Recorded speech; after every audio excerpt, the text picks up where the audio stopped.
Salutations, traveller, and welcome back to the O2GT YouTube channel. The World Cup is in full swing, and I must say we've had some cracking games, but that is not what we're here to look at today. Well, technically we are actually. What I'm going to do is I'm going to predict how I think the knockout round of 16 will go. But before that, we should take a look at my group predictions. There was some big brain football knowledge going on when I made that video, and the comments loved it. So we're going to start with Group A. This is what I predicted. And this is how it turned out. Now, I don't think that anyone is shocked with Qatar. They bottomed the group with 0 points, which they're the first host nation to do that.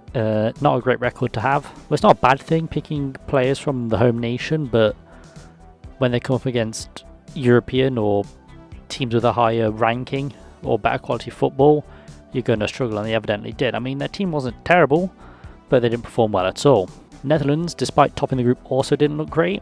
They managed to top the group, I think, really down to Gakpo's talent. Their front line was phenomenal, whereas the rest of the team didn't really do much of what I expected of them, really. Maybe I'm alone on that, but I don't think Netherlands did that well and got quite lucky topping the group.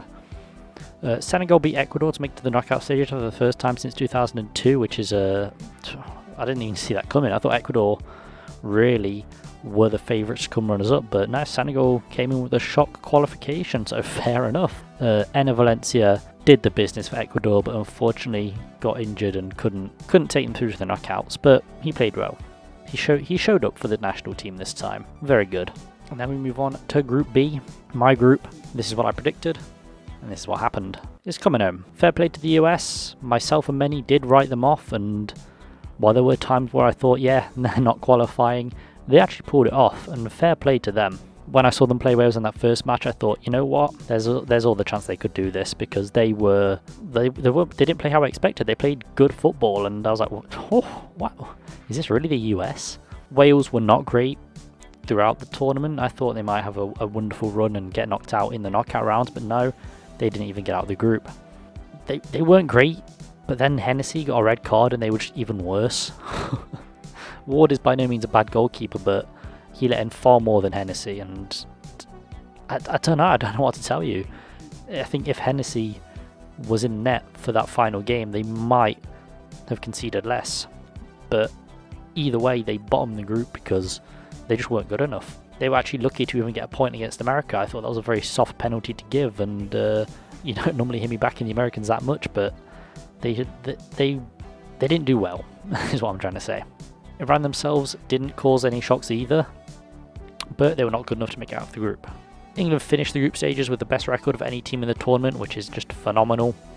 It's coming home. And then move on to Group C. Now, this is one I predicted, and this is what happened. We smashed it. Ball knowledge, immense. Saudi Arabia shocked Argentina in the very first match, but then lost to Poland and Mexico. Argentina overcame that shock and topped the group as predicted. But it was really goal difference that came down to who would escape the group, with both Poland and Mexico on the same points. It could have gone either way. I think they were the influx teams throughout all the groups. It was very up in the air who would actually get promoted out of those two, but I think Poland were better on their day. Despite some shocking performances against Argentina especially, they were still the better team, I think, and this proves it, I guess. And then move on to Group D, and this is what I predicted. And this is what happened. Honestly, big up the Aussies, man. Huge congratulations to them. They played brilliantly, got a brilliant victory over Denmark as well. Denmark, on the other hand, who many backed, many called themselves a dark horse. I think I'm definitely part of that group. They crashed out at the very bottom, which I don't think anyone saw coming, really. Especially after such a good Nations League campaign as well. But, as I said, for England, the Nations League doesn't really mean anything when it comes to the World Cup. They actually managed to grab a point against Tunisia, which was very shocking in my eyes. But, as expected, France, they topped the group, and they broke the World Cup curse. Fair enough. But I think the real focus should be on Australia here. They might not progress through the knockouts. I think they've got Argentina, but it is what it is. And then move on to Group E. This is what I predicted, and this is what happened. And what a group this has been. Germany are in the mud. And probably deservedly so. But other than that, I nailed Spain and I nailed Costa Rica's positions in the group. But Japan really shocked me. They performed brilliantly throughout the World Cup, and despite losing to Costa Rica, they beat Germany and Spain, both favourites to top the group. And they played some brilliant football at times. I'm not sure what happened against Costa Rica, but against these two big teams, they really turned up. And if they perform like that in the knockouts, then they could definitely be a dark horse. They've got a tough clash against Croatia, but they could definitely do some damage and probably progress on to the next round. I'd love to see it, to be honest. But whether they can beat Croatia remains to be seen. But, you know, there's every chance they could. And then move on to Group F. Well, this is what I predicted, and this is what happened. The Belgian golden generation is done, and I'm not sure how long it will take for Belgium to rebuild. They've got some good players coming through, but nothing like the generation they've had. They were absolutely awful, and there was fractures throughout the team, so they just weren't a cohesive unit. It was very odd to see, to be honest. They didn't deserve to win against Canada in their first match either. It was really against the run of play, and I thought Canada was really unfortunate to lose that match, but their finishing did let them down. They could not get a ball in the back of the net to save their lives. But they played well and showed real fight in each of their matches despite not growing a single point. Morocco played brilliantly, topped the group with Croatia coming runners up. I thought Morocco were really shocking, I actually had them down to bottom of the group, but they topped it, so fair enough. I didn't really know enough about the Moroccan side to give my best judgment on them, but they surprised me. Fair play. And then we move on to Group G, and this is what I predicted, and this is what happened. What a shock. Brazil won their group. Who would have guessed? But they were actually level on points with the Swiss, which is actually shocking, separated by just one goal. Serbia, who I had labelled as a dark horse, only managed a point and ended up bottom of the group, which is kind of disappointing for the talent they have, but maybe this just wasn't their year, and if they qualify for the next World Cup, they might go further. It remains to be seen though. It was a particularly tough group for Serbia though. I mean, no one wants to face Brazil, but it's the luck of the draw really.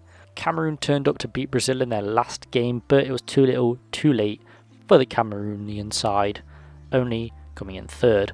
But imagine if they beat Brazil by a bigger margin, you know, it could be Switzerland at the top of the group, and that'd be insane. And finally, Group H. This is what I predicted, and this is what happened.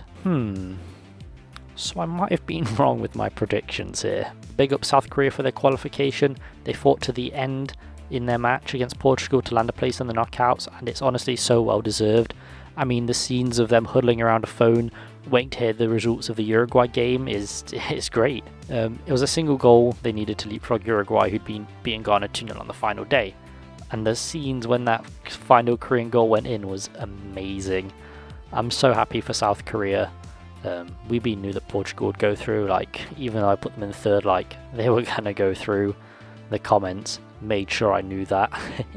But you know, you gotta put in a rogue shout there, because if it comes off, you're a fucking genius. But yeah, I think we all knew Portugal's going to go through. It's Ronaldo's last dance, like, he's not going to let that slip away. And yeah, so that has been my reaction to the groups. You know, we got some right, we got some horribly wrong. But that's the way the game goes, you know, it's the World Cup, anything could literally happen. I mean, look at some of these ties we've got coming on, these are going to be insane. Now by the time you do see this video, actually, I do think the first two, maybe the first three knockout games will have played. I don't know the results at the moment because I'm recording this before they happen, but just letting you know, you'll probably know those results, and I'm probably going to be very wrong, or I'm going to look like a prophet. Who knows? Anyway, we're going to start with the first knockout game. That is the Netherlands versus the USA. I'm actually looking forward to this game because, as I said, I don't think the Netherlands were not that great. However, America's front line is very, very worrying if they want to progress. I think the Netherlands are going to turn up here. I think the knockout really raises the stakes and makes teams play even better than they have done in the groups. I think the Netherlands are going to turn on here. I can't see this American side beating them. As I said, their front line is very, very worrying. I'm not sure it can score the goals it needs to beat the Netherlands. I'm sure they'll grab a goal, but I don't think it'll be enough. America will definitely bring in the game to the Netherlands. They showed that against Wales, they showed that against England, and they showed that against Iran. They'll definitely bring the game to them, but I think their finishing will let them down. They'll definitely have some good chances, don't get me wrong, but ultimately the Netherlands will be the more clinical side, and they'll definitely beat the US pretty comfortably, I think. I'm sure there'll be a US goal, but I think the Netherlands are gonna win this one, no problem. And then the second game, and one I'm looking forward to, is Argentina versus Australia. I like Messi, I like the Australians. What's not to love? As much as I would love to see Australia give Argentina another upset, I really cannot see that happening. Argentina have finally gotten into gear and will easily dispatch this Aussie side. I think the Australians have a goal in them, and there's no doubt they're going to fight to the bitter end, as we've seen in their other matches. But I think this is going to be a repeat of their French match, where they just got absolutely annihilated. But saying that, crazier things have happened, and if we see Australia beat this Argentina side, I'm going to lose my shit, because that would be insane. But realistically, we can't see it happening. But you know what? I'm down if it happens, you know. And then move on to Japan versus Croatia. Now I think this is the most exciting of the matchups we've got going on in this knockout round. Both sides are very evenly matched in my opinion, and it'll be a very good match to watch, as either side could definitely beat the other. Japan pulled off some giant killings in their group and definitely could beat Croatia. However, Croatia are no pushovers either, with a very strong midfield which can cut through teams, and that's definitely going to cause Japan some problems. I think I'm going to back Japan in this clash, just from their performances against Spain and Germany. They performed really well. Now, Croatia could probably beat this German side, I'm not going to cap, but I think they'd struggle against the Spanish side, and Japan, while they did struggle, managed to beat them. So yeah, I think the Blue Samurai definitely have it in them to progress here. Something should tell me that Japan are going to beat Croatia here, and I'm all for it, to be honest, especially after what happened in that last World Cup. Fucking Croatians, man. And then move on to Brazil versus South Korea. I think we all know how this is going to go, but it's definitely going to be an interesting match as well. Brazil are a very strong side, while Korea fought well to qualify, and I just think they'll be overwhelmed by Brazil though. The Brazilians have too much quality within their side. Even the reserve team they put out against Cameroon was fucking stacked. Like, they lost, but it's fucking stacked. I don't think Korea will be able to withstand this Brazilian team. The football they play is insane, and they're definitely favourites to win the World Cup, and I honestly see why, because they play some brilliant football and they have some brilliant players. I'm sorry, South Korea, you did well to qualify, but that's as far as you're gonna go. You did get shafted a bit. And then move on to France versus Poland. This match could also go either way, but it's more weighted in the French favour than the Japan-Croatia match. I think France would come out on top here. Poland haven't looked great in their matches. The match against Argentina especially, they looked awful. I don't think Lewandowski saw the ball much at all. Argentina did a really good job at cutting him off, and if France could do that here, then they've got an easy win. France are way too strong for Poland, I think. I can't really see Poland getting anything in this clash, maybe a scrappy goal, but other than that, France are going to dominate this match, I can see. As with every match, there could be a huge shock and Poland could beat France somehow, and the World Cup curse could come back in an amazing way, but I just can't see that happening with this French side. They are too good. And then move on to England versus Senegal. This will be a very tough challenge for England, facing the current African champions. They play a very physical brand of football that like getting close to their players and not give them much room to move. So I think England will have to play a bit differently to how they have done in the group stages. But I think with the tactical mind of Gareth Southgate, he knows what their weaknesses are. I think crosses are definitely something we can capitalise on, and I think England will win. But it's going to be a really tough match for sure. It'll definitely be a tight one in my opinion, but this England side is full of quality. I mean, the Senegal side is too, but I just think the English side is better. Got some quality players. I think Senegal will grab a goal, definitely. But I can see us coming out on top. It's coming home, lads. It's coming home. Then we move on to our penultimate knockout match, which is Morocco versus Spain. This is another very interesting clash in my opinion, as Spain do have a very stacked squad as well. They've got a new golden generation coming through, and I think in the next World Cup, they're going to be on fire. I'd probably mark them as favourites for the next World Cup already, because I can just see those youngsters developing into some absolute monster players, but that's neither here nor there. Morocco topped a very tricky group, and I think it'll be a very close match. They could definitely go to pens with the way both sides have been playing. I mean, Morocco pulled out some shocking wins against teams that maybe are declining, but they still played really well. It'll be a good match, it'll be close, but I think Spain will just edge Morocco, whether it's on penalties or not. Spain have got this in the bag, I think. And finally, Portugal versus Switzerland. Now this match should be a very interesting one. Both sides play good football and have brilliant players. Portugal looked very good in their group, but despite their dominant performances, couldn't fully break down teams. I think the Uruguay one sticks out especially. Despite winning, they didn't fully break down that team. But I think the Swiss will shock the Portuguese here, you know.